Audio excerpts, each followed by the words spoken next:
हम आपको पुराने सीलिंग फैन का असेंबलिंग करना बताएंगे और यदि आपके पास नया या पुराना कोई भी सीलिंग फैन है उसका कनेक्शन कैसे करना है, वायरिंग किस प्रकार से करनी है, तो इसकी जानकारी मैं आपको बहुत ही जीरो से बताऊंगा।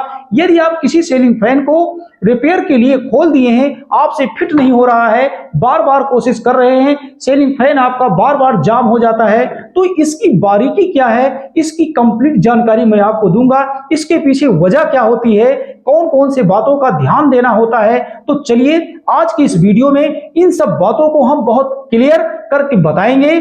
तो यहां पर आप देख सकते हैं कि मैंने एक सीलिंग फैन को पूरी तरह से खोल दिया है। यहां पर आप देख रहे होंगे ये बेयरिंग भी मैंने इसका निकाल दिया है, क्योंकि बेयरिंग इसकी कुछ जाम चल रही थी, तो इसमें मैंने क्या किया है, इसमें ग्रीसिंग थोड़ा सा ग्रीस लगा करके इसको मैंने फ्री कर लिया है। और ये नई वायरिंग या पुरानी वायरिंग आपको अपने सीलिंग फैन से लगाना है, तो लगाने का तरीका जो मैं आपको बताऊंगा, आप इस पर थोड़ा ध्यान देंगे तो कभी भी आपसे वायरिंग गलत नहीं लगेगी। तो चलिए हम आपको यहां पर हर कार्य को जीरो से करके दिखाता हूं। तो यहां आप देखेंगे ये सीलिंग फैन का बैक कवर और फ्रंट कवर है, इसके हाउसिंग से मैंने वायरिंग को निकाल लिया है, इसमें भी वायरिंग नहीं है। यहां मैंने इसमें ग्रीस पहले से लगा दिया है। अब इस वायरिंग को इसके कवर से लगाऊंगा। और मैं आपको बता दूं एक सीलिंग फैन में कौन कौन से भाग होते हैं, तो इसको भी आप जान लीजिए। तो ये आपका दोनों बैक कवर और फ्रंट कवर हो गया, और इसके हाउसिंग में लगने वाली ये दो बेयरिंग हो गई, और ये इसका रोटर हो गया। रोटर के अलावा ये आपका मेन स्टेटर हो गया जिसमें कॉइल की बाइंडिंग होती है। और मैं आपको बता दूं ये कैपेसिटर होता है, और कैपेसिटर का एक स्टैंड इसमें लगाना होता है। इसके अलावा सीलिंग फैन में कुछ भी नहीं होता। तो चलिए इनको एक एक करके मैं असेंबल करना आपको बताता हूं, उसके बाद फैन की कंप्लीट वायरिंग मैं आपको बताऊंगा कि इसका तार आपको कैसे जोड़ना है, फैन उल्टा चल जा रहा है तो सीधा कैसे करना है, इसके रनिंग स्टार्टिंग कॉमन की पहचान कैसे करना है। तो ये सब मैं आपको आज की इस वीडियो में बहुत क्लियर करके बताऊंगा। तो आपको वीडियो में बना रहना है जिससे आपको इसकी एक एक बारीकी अच्छे से समझ में आ जाए। तो यहां पर हम स्टार्ट करते हैं। पहले इसकी हम बेयरिंग लगाना आपको बताते हैं। इसमें बेयरिंग लगाने के लिए आपको यहां ध्यान क्या देना है कि जब कभी भी किसी भी सीलिंग फैन में आपको बेयरिंग नई या पुरानी लगानी है, तो ये ध्यान देना कि बेयरिंग यहां से आपको कैसे लगाना है। तो इसमें दो साइज की बेयरिंग लगती है, एक 6201 और एक 6202। तो इसके बैक कवर में 6201 बेयरिंग लगेगी और इसके फ्रंट कवर में 6202 नंबर की बेयरिंग लगेगी। तो अब हम आपको बता दें कि बेयरिंग को लगाने के लिए आपको ध्यान ये देना होता है कि जब भी आप इसमें बेयरिंग लगाकर हथौड़ी चलाएं तो यहां पर ध्यान देना, क्योंकि यहां पेंट लगा होता है, चाहे फैन महंगा हो या सस्ता हो, क्योंकि जब आप इसको डायरेक्ट काउंटर पर रख के हथौड़ी मारते हैं तो इसका पेंट छूट सकता है, इसलिए नीचे कोई कपड़ा जरूर रख लिया जाता है जिससे इसका पेंट सुरक्षित रहे। अब इस बेयरिंग को हमें लगाने के लिए किन बातों का ध्यान देना है, नहीं तो हमारी नई वायरिंग है तो वो भी खराब हो जाएगी। तो यहां पर देखेंगे हाउसिंग में मैं यहां पे ऐसे वायरिंग को यहां रख लेता हूं। अब मैंने वायरिंग को रख लिया। अब इसमें हथौड़ी कैसे चलाना है, इसके लिए मैं आपको बता दूं किनारे किनारे साइड में आपको हथौड़ी यहां पे ऐसे मारना है, ऐसे धीरे धीरे किनारे किनारे साइड में यहां आप हथौड़ी को मारते हैं तो ये आपका वायरिंग बहुत अच्छे से इसके अंदर बैठ जाएगा। अब मैं आपको बता दूं इसके 6202 नंबर की वायरिंग को इसके फ्रंट कवर में लगाना है। तो बस तरीका वही है, यहां नीचे कपड़ा जरूर रहेगा। अब इस वायरिंग को इसमें लगाने के लिए फिर हम क्या करेंगे, इसके यहां किनारे किनारे साइड में ऐसे ऐसे किनारे किनारे किनारे किनारे आप इसको ऐसे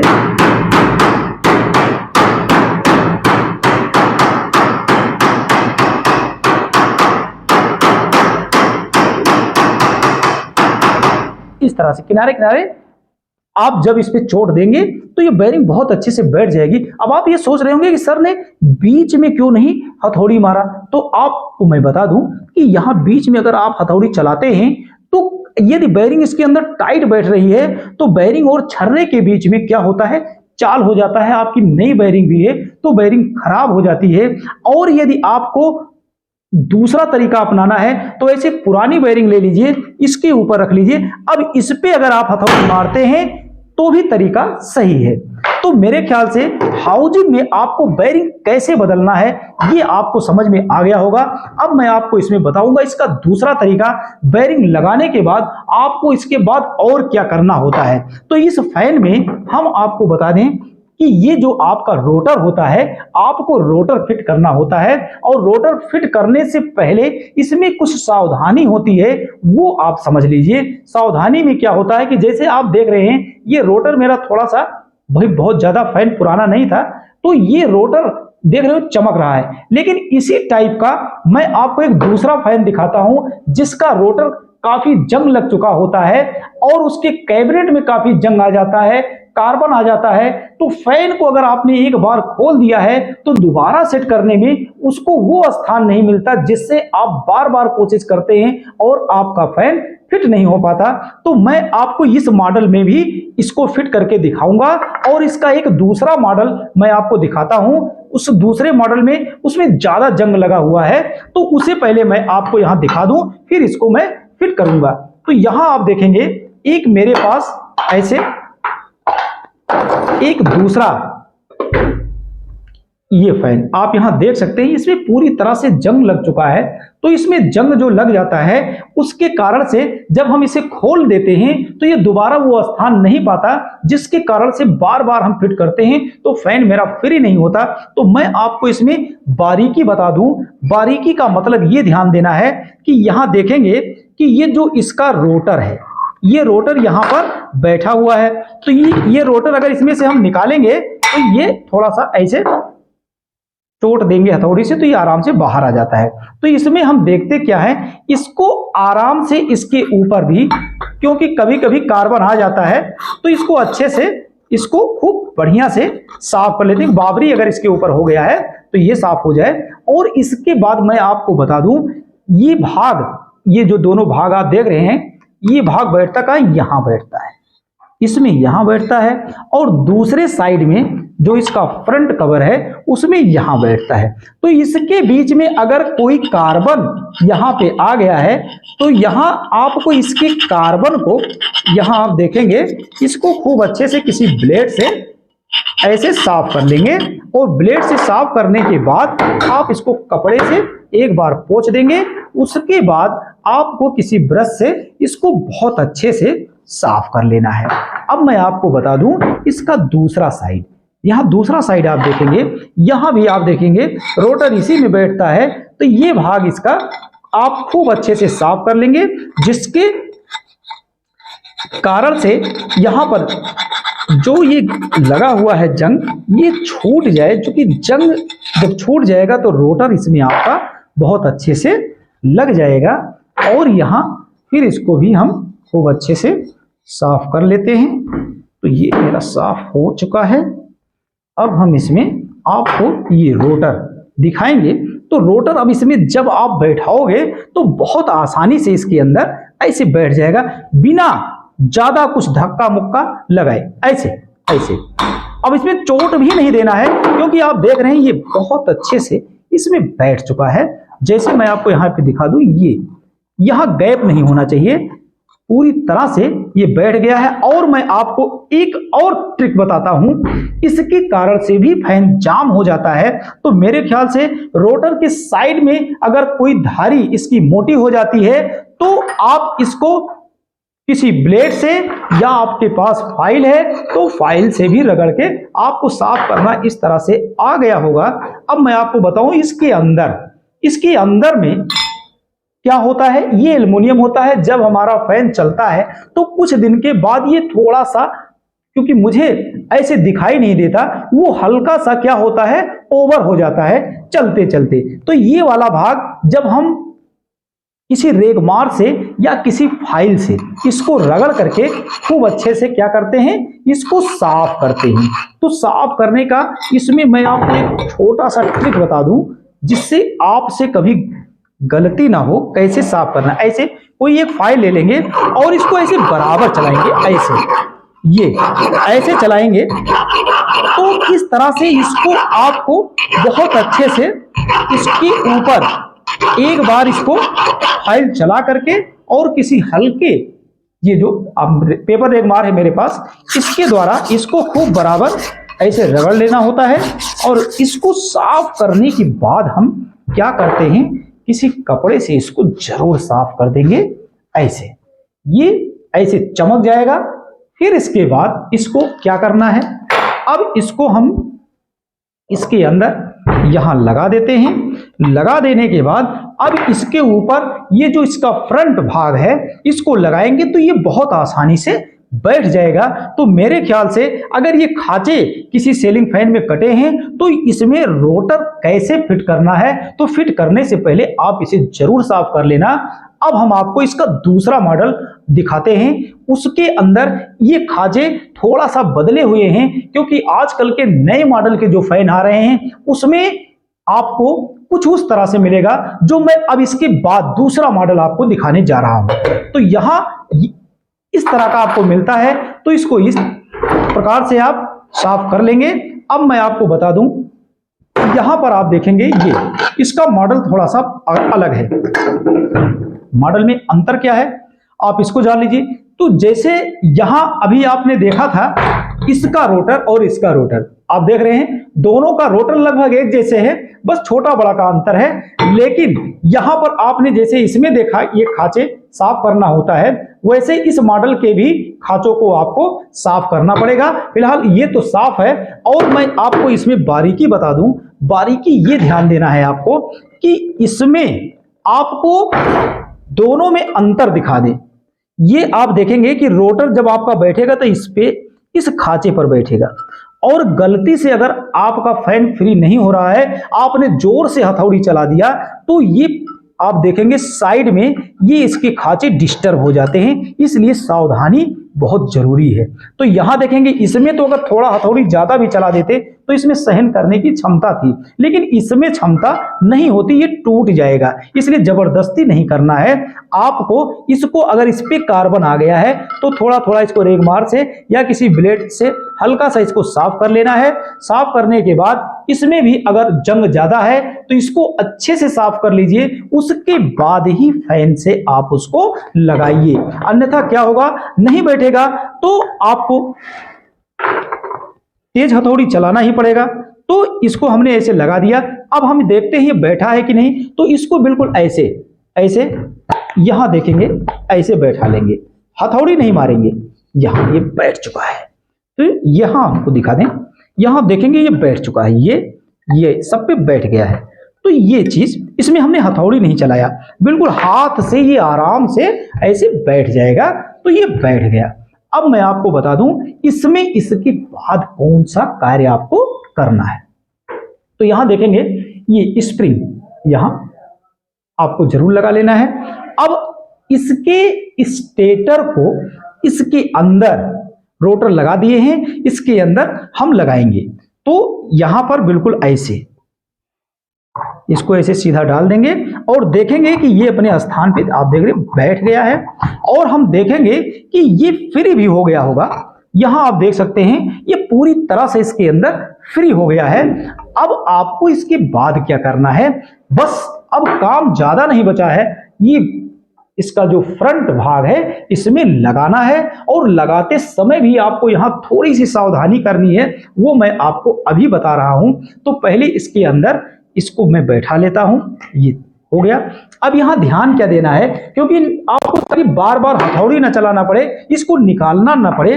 तो यहां जो पेंच लग रहा है ये पेंच यहां आपको कसना होता है। तो कुछ इस तरह से इसको आप अपने कॉमन सेंस से रखिए कि ये इसके सीध में ही आए।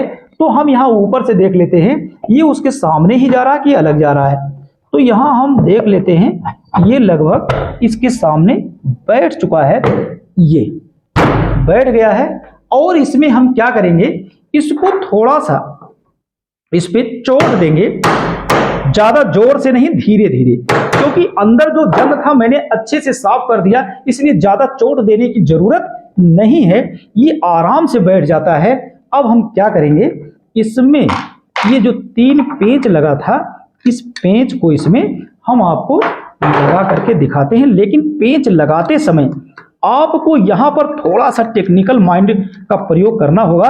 पेंच को पूरा नहीं टाइट करना है, और इस हाथ से आप ये मत समझना कि मैं पकड़ा हूं, केवल इसको दबा के रखा हूं, नहीं तो जब ये डिसबैलेंस हो जाएगा और पेंच को कम ज्यादा हम कस देंगे तो यहां पर ये जो मेरा स्टेटर का ये जो शाफ्ट है, इसको पकड़ के जब आप घुमाओगे तो ये फैन आपका फिर से जाम हो जाएगा।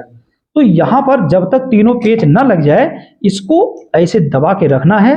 और आपको मैं बता दूं, ये लगभग मैंने पेच को बराबर में टाइट कर दिया। अब मैं इसको छोड़ दिया, अब देखूंगा ये मेरा फ्री है या नहीं। तो आप देख रहे हैं ये फ्री है। अब हम इसमें इन तीनों पेचों को खूब टाइट करेंगे और बराबर बराबर। तो खूब टाइट करने के लिए यहां पर जितना मैं इसको घुमा रहा हूं उतने इसको भी घुमाऊंगा। यहां पर ऐसे ऐसे आपको घुमा देना है। इतना मैंने टाइट कर लिया, लेकिन फिर भी अभी हमें विश्वास नहीं हो रहा है कि ये फुल टाइट हुआ होगा। तो चलिए एक बार बस, अब इससे ज्यादा नहीं जा रहा है, ये भी नहीं जा रहा है, और ये थोड़ा सा ये भी हो गया। अब फुल टाइट हो गया। अब मैं इसको देखता हूं ये फ्री हुआ कि नहीं। तो इसको अब देख रहे हैं कोई आवाज नहीं है फैन से, पुरानी बेरिंग में केवल ग्रीस लगाया हूं। तो इस तरह से ये फैन मेरा अच्छे से फ्री हो चुका है। अब मैं आपको बताऊंगा, यहां आप देख रहे होंगे इस फैन में एक और विशेषता मैं बता दूं कि इसमें देख रहे हो कहीं इस फैन में, जैसे एक फैन पहले दूसरा दिखा दे तब आपको ज्यादा समझ में आएगा। यहां देखेंगे इसके शाफ्ट में यहां कटा हुआ आपको दिख रहा होगा ये, लेकिन इसमें कटा हुआ कहीं नहीं मिल रहा है, ये आप देख रहे हैं। तो ये ध्यान देना है कि अब ये वायर, कुछ लोग क्या करते हैं, कुछ लोग चिमटी से खींच लेते हैं, कुछ लोग क्या करते हैं पेचकस डाल के खींचते हैं, जिससे इसका तार कट जाता है। तो मैं आपको ये, और इसमें क्या है, इसमें तार को निकालना कितना आसान है। कंपनी ने इसमें देखिए खांचे बना दिए हैं, बिल्कुल कंपनी ने आपका ख्याल रखा है। यहां देखेंगे ये कंपनी ने इसमें काट दिया। अब इसमें अगर मान लेते हैं कि वायर को निकालना हुआ तो चलिए फटाफट इसमें आसानी से ये बाहर हो जाता है, लेकिन इसमें आप देख रहे हैं पूरी तरह से इसमें कहीं कटा नहीं होता। तो इसके वायर को कैसे आप बाहर निकालेंगे ये तरीका मैं आपको बताऊंगा। तो चलिए इसके तरीका को, यहां ऐसे कोई मोटा वायर आप ऐसे ले लेते हैं, और यहां देखेंगे ये बिल्कुल इसमें कोई नुकीला नहीं होता। अगर चिमटी से आप निकालते, पेचकस से निकालते तो उसमें आगे का भाग नुकीला होता है, लेकिन इसमें कोई नुकीला आप देखेंगे इसमें कहीं नुकीला नहीं है, ये बिल्कुल गोल है। अब इसके द्वारा अगर तार को आप खींचते हैं तो तार में थोड़ा सा जैसे खिंचाव पड़ेगा, वो तार आपका इसके अंदर से बाहर निकल आएगा। तो यहां पर मैं इसमें डाल दे रहा हूं, और डाल करके इसकी वायर को थोड़ा सा यहां दबा दूं, और ये जब ढीला हो जाएगा तो इसके अंदर जैसे ये जाएगा तो आप देखेंगे एक वायर इसका मैंने यहां पर खींच लिया है। अब इसको हम वायर से नहीं खींचेंगे, अब ये हम क्या करेंगे, ये इस तरह से ये, अब इसको थोड़ा और सीधा कर देंगे, और फिर एक बार इसको दबाएंगे, अंदर की तरफ दबाएंगे। यहां दोनों को देख लेते हैं, थोड़ा सा बाहर आ जाए तो इसके अंदर फिर से इस वायर को यहां पे हम डाल देंगे। डाल देने के बाद आप देखेंगे ये मेरा यहां सिंगल वायर को अगर आप निकालें तो ज़्यादा सही होगा, लेकिन इसमें फंस गया मेरा दोनों वायर। तो यहाँ मैं सिंगल वायर को निकालूंगा, तो यहाँ आप देखेंगे ये सिंगल वायर फिर से मैंने इसका निकाल लिया। अब इसका ये दूसरा वायर है, मैंने तीसरा वायर फिर से एक बार इसको डालेंगे, तो ये वाला तार भी आपका बहुत आसानी से इसके अंदर से बाहर आ गया। पूरा नहीं खींचना है, बस जितना बाहर आ जाए पकड़ने भर का। ये आप देखेंगे बहुत सावधानी से, कहीं कोई स्क्रैच नहीं आया तार में, एकदम फ्रेश वायर है। तो ये आपका वायर बाहर हो गया। अब मैं आपको इसमें बता दूं इसकी वायरिंग कनेक्शन। अब यहां पर कुछ लोगों को ऐसा डाउट होता है कि 3 तार है, इसका कॉमन कौन है, रनिंग कौन है, स्टार्टिंग कौन है। और मैं आपको इसमें ये बता दूं कि इसमें ये जो कैपेसिटर लगेगा, इसके किस तार में कैपेसिटर लगेगा, ये जानना बहुत जरूरी है, क्योंकि इसमें अधिकांश लोगों का ये डाउट रहता है कि वायर में पहचान कैसे करें। तो चलिए हम आपको बताते हैं इसको डिजिटल मल्टीमीटर से चेक करके कि आप इसमें इसके कॉमन का पहचान कैसे करेंगे, रनिंग स्टार्टिंग का पहचान कैसे करेंगे, कैसे जानेंगे कि कैपेसिटर का कौन तार किसमें लगेगा। तो ये बहुत आसान है। तो इसको जानने के लिए हम आपको आज इसकी कंप्लीट जानकारी आपको बताएंगे। तो यहाँ पर हम आपको ये बता दें कि इसकी कंप्लीट जानकारी के लिए ऐसे एक डिजिटल मल्टीमीटर आपको लेना होगा, और ये डिजिटल मल्टीमीटर जब आप अपने पास रखते हैं तो इसके द्वारा इस सीलिंग फैन का आप क्या करेंगे, रेजिस्टेंस की जांच करेंगे। और यहाँ पर जब आपको रेजिस्टेंस की जांच हो जाती है तो रेजिस्टेंस की जांच करने के बाद हम इसमें क्लियर कर लेंगे कि फैन का रनिंग स्टार्टिंग और कॉमन का तार कौन है। तो चलिए सबसे पहले हम इसकी जांच कर लेते हैं, और जांच करने के बाद आपको आज पता चलेगा कि किसी भी फैन में हम भी आसानी से चेक कर सकते हैं। तो यहाँ पर आपको हम बता दें कि सबसे पहले ये दोनों हमारा प्राड है मीटर का, इसमें किसमें लगेगा, लेकिन उससे पहले हमने मीटर को भी चालू नहीं किया। तो यहाँ पर हमने कंटिन्यूटी वाले रेंज में चला दिया है, लगा दिया है, इसमें सेट कर दिया हूं। मीटर कोई भी हो कंटिन्यूटी वाले रेंज में आप सेट कर देंगे, और यहां चेक कर लेना उस समय आपका ये जो मीटर है क्या 00 ओम बता रहा है कि नहीं। तो ये मीटर हमारा 00 ओम का रेजिस्टेंस बता रहा है। तो यहां पर बीप की आवाज भी आ रही है। तो आपका ये मीटर यहां पर सही होना चाहिए, नहीं तो आपकी कंटिन्यूटी गलत हो सकता है। तो इसके लिए हम आपको बता दें कि अब ये दोनों पार्ट यहां पर जब आपका कंफर्म हो जाए कि मीटर हमारा 00 बता दिया, तो इसमें किसी दो तार में ऐसे पार्ट को लगा दीजिए और यहां रेजिस्टेंस की जांच कर लीजिए। हम देख रहे हैं 331 319 के आसपास आ रहा है। अब हम लगाएंगे इसके दूसरे वायर के बीच में। तो दूसरे वायर के बीच में जब आप लगाते हैं तो यहां पर हमें मिल रहा है 373। तो 373 मिला। तो अब हमें सबसे ज्यादा किसके बीच में मिला, तो सबसे ज्यादा रेजिस्टेंस की जांच जिस दो वायर के बीच में आपको मिल जाए तो वो दोनों तार आपका कैपेसिटर में जाएगा। तो यहां आप देख रहे हैं सबसे ज्यादा रेजिस्टेंस इसके बीच में मिला 374 यहां मिल रहा है। तो 72 73 74 जो भी सबसे ज्यादा कहने का मतलब इसमें मिल रहा है। तो ये तार हमारा कॉमन हो जाएगा और ये रनिंग स्टार्टिंग हो जाएगा। अब ये दोनों तार हमारा सीधे आपको किससे जोड़ देना है, कैपेसिटर से। यहां हमने कैपेसिटर से जोड़ दिया। अब इसके बाद हमें क्या करना है, यहां पर ये दोनों तार जो मेरा बच रहा है, ये दोनों तार कहां जुड़ेगा, इसमें जो कनेक्टर लगेगा वहां कनेक्टर से तो मैं जोड़ना आपको बताऊंगा, लेकिन अभी इसको मैं सप्लाई दूंगा और सप्लाई देने के बाद हम टेस्ट करेंगे कि ये मेरा फैन क्लॉकवाइज चला या एंटी क्लॉकवाइज चला, और इसके बाद इसमें कैसे तार को, ये सभी तार इसमें कैसे जोड़ करके हम इसमें से दो तार बाहर निकाल लेते हैं। तो ये तरीका भी मैं आपको बताऊंगा। तो यहां पर चलिए पहले तो मैं इसको इसमें टाइट कर दूं, नहीं तो ये कैपेसिटर हमारा अभी जब हम इसको चेक करेंगे तो कैपेसिटर को भी रोकना होता है। तो इसके लिए ये जरूरी है, स्टैंड पहले लगा देता हूं, और स्टैंड जब इसमें आपका लग जाएगा तो आपका स्टैंड लगते ही इसमें कनेक्शन मैं करके तुरंत दिखाता हूं। इसका पेच मैं यहीं कहीं रखा हूं। चलिए पेच मिल गया है। अब इसके पेच को इसके अंदर डाल लेता हूं, और डाल देने के बाद यहां पर इसको मैं टाइट कर दूंगा। तो ऐसे आपको भी इसका पेच इसमें लगा करके ऐसे आप टाइट कर देंगे। अब इसमें कैपेसिटर यहां हम रोक देते हैं। अब इसके बाद जो है इसको सप्लाई देते हैं। तो सप्लाई देने के लिए मेरे पास यहां पर आप देखेंगे ये सीरीज वायर है। तो इसका एक तार इसमें ऐसे जोड़ देना है, और दूसरा तार इसमें किस पे दे ये नहीं पता है। तो चलिए देख लेता हूं। इसको मैंने इसमें लगा दिया। लगा देने के बाद इस तार को मैं हाथ से इसे पकड़ लेता हूं, और यहां पर आप देखेंगे हम इसमें सप्लाई देंगे। बोर्ड में हमारे सप्लाई आ रही है।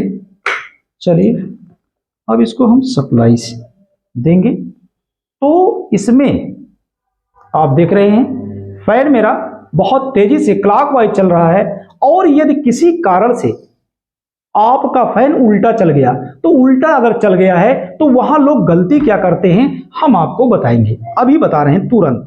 तो यहां पर आपको हम ये बता दें कि अगर फैन उल्टा चल गया है तो आपको इसमें करना क्या है। सप्लाई अभी मैंने इस पे और इस पे दिया था तो क्लॉकवाइज चला, लेकिन जब लोग गलती करते हैं तो गलती यहां जब कनेक्शन कर देते हैं तो कनेक्शन में लोग ज्यादा गलती कर जाते हैं। और कनेक्शन में गलती क्या करते हैं कि आप देखेंगे कि ये जो सिंगल तार है इसका जो कॉमन बनाया गया इसको तो लोग सही जोड़ते हैं, यहाँ पे इसका कनेक्शन लोग सही करते हैं। तो मैं भी इसका कनेक्शन यहाँ पे कर दे रहा हूं और मैं आपको बताता हूं कि फैन अगर हमारा उल्टा चल रहा है तो आप उसे कैसे सीधा करेंगे। तो ये हमारा जुड़ गया। अब इसके बाद ये जो दोनों तार है इसमें दोनों तार को मैं एक नीचे जोड़ देता हूं और एक ऊपर।